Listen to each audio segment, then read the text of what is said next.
கடன் வாங்க 2016 இருந்து சீமான் அவர்கள் தொடர்ந்து சொல்லிட்டே இருக்காரு, நான் ஆட்சியை பிடிச்சேன்னா நாங்க இப்படி எல்லாம் வந்து செயல்படுத்த போறோம், எங்க திட்டம் எல்லாம் இப்படி இருக்கு அப்படின்னு வந்து சீமான் அவர்கள் சொல்றாரு. Okay, super. அதே மாதிரி ஆட்சியில இருந்த கிட்டத்தட்ட 30-40 ஆண்டு காலமாக தமிழ்நாட்டில் திமுகவும் அதிமுகவும் மாறி மாறி ஆட்சியை பிடிச்சி அவங்க பல்வேறு ஸ்கீமை வந்து கொடுத்து மக்கள் வந்து அது மூலியமா பிரயோஜனம் அடைஞ்சிருக்காங்க. அவங்க சொல்றதுதான் நம்ம நம்ப முடியும். மக்களுக்கு நம்ம கற்பனை உலகத்திலே வாழ முடியாது. மக்களுக்கு நல்லது எது அப்படிங்கிறது தான் செய்யணுமே தவிர மக்களை எது கவரும் அப்படிங்கறது செய்யக்கூடாது. மக்கள் நலத்திட்டம் எது அப்படிங்கிறத இந்த காசை கொண்டு உங்களால் நல்ல தரமான சாலையை கொடுக்க முடியுமா இல்லையா? தடையற்ற மின்சாரத்தை கொடுக்க முடியுமா இல்லையா? நல்ல கல்வி நிலையங்களை உருவாக்க முடியுமா இல்லையா?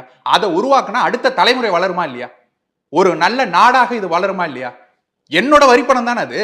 என்னோட வரிப்பணத்தை தான் நீங்க எடுத்து கொடுக்குறீங்க. உங்க பாக்கெட்ல இருந்து எதுவும் சம்பாரிச்சு கொடுக்கல இல்ல. இப்ப நீங்க இதுக்கு முன்னாடி எல்லாம் நடந்த தேர்தல் என்னவா இருந்துச்சுன்னு பாத்தீங்கன்னாக்க, கொள்ளையடிச்ச காசை வந்து என்கிட்ட கொடுக்குறாங்க, வாங்கிக்கிறேன்னு நாங்க மக்கள், அதாவது அரசியல்வாதிகள் அவன் வந்துட்டு கோடி கோடியா கொள்ளையடிச்சு வச்சிருக்கான், அந்த காசை எனக்கு கொடுக்குறான், நான் வாங்கிக்கிறேன். இப்ப அதெல்லாம் கிடையாது. நான் கொள்ளையடிச்சது எனக்கு தான், உன் காசு நீ வரிப்பணத்துல கொடுத்தில்ல, அந்த வரிப்பணத்தையே திருப்பி உங்ககிட்ட லஞ்சமா கொடுப்பேன். எப்படி? என் பாக்கெட்ல இருந்தே உருவி எனக்கே லஞ்சம் கொடுக்கறது. அந்த நிலைமைக்கு வந்துட்டாங்கல்ல. இப்ப இந்த 1000 கொடுக்கறது 2000 கொடுக்கறதெல்லாம் எப்படின்னாக்க என் வரிப்பணம். நீங்க ஒன்றும் இதுல இருந்து கொண்டு வரல இல்ல. அதை கொண்டு மக்கள் நலத்திட்டங்களை செய்யுங்க.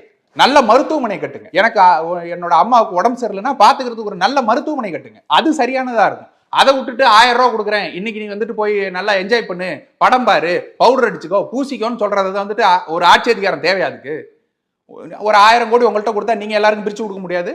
இதுக்கு ஒரு ஆட்சி, இதுக்கு ஒரு அதிகாரம், இதுக்கு முதலமைச்சர், இதுக்கு இத்தனை கலெக்டர் தேவையாதெல்லாம். ஆட்சி அதிகாரங்கிறது மக்களுக்கு எது நலனோ அதை செய்யணும். அதை விட்டுட்டு மக்களை எதை கவருமோ, இன்னைக்கு எனக்கு எது ஓட்டு வாங்கி கொடுக்குமோங்கிறது செய்யக்கூடாது. அதை செய்தால் நாடு திவாலாகும். அதை தான் நாங்கள் திரும்ப திரும்ப சொல்றோம். இலவசங்களுக்கு எதிராக நாம் தமிழர் கட்சி ஏன் இருக்குதுனாக்க, இலவசத்தின் மூலமாக சாதித்தது என்னன்னு நீங்க காட்டுங்கன்னு சொல்றோம். இத்தனை ஆண்டுகளமா கொடுத்துட்டு இருக்கீங்களா? 50 வருஷம் 60 வருஷமா கொடுக்குறீங்கல்ல.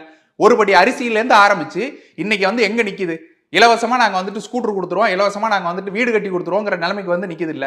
இதன் மூலமாக நீங்கள் சாதித்தது என்ன?